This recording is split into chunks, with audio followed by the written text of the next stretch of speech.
আমরা সরকারের কাছে দাবি জানাই, প্রবাসীরা বিশেষ করে সংসদে আমাদের প্রবাসীদের নিয়ে কোনো আলোচনা নেই।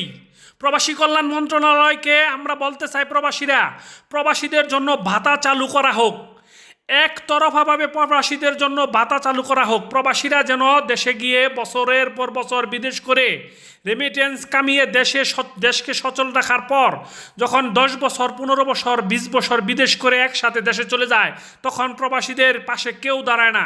আমরা চাই সরকারি চাকরিজীবীদের মতন সংসদে প্রবাসী কল্যাণ মন্ত্রণালয় থেকে এমন বিবৃতি আসুক যে প্রবাসীদের এককালীন ভাতা দিতে বাধ্য করা হোক এবং বাধ্য হোক। কেননা প্রবাসীরা অনেক সময় পুঙ্গত্ব বরণ করে দেশে যায়, দেশে গিয়ে তাদের কিছু করার থাকে না, টাকা পয়সাও শেষ হয়ে যায়, তখন আত্মীয় স্বজন পাড়া প্রতিবেশী সবাই মুখ ফিরিয়ে নেয়। আমরাও চাই সরকার যেন আমাদের একটা ব্যবস্থা করে।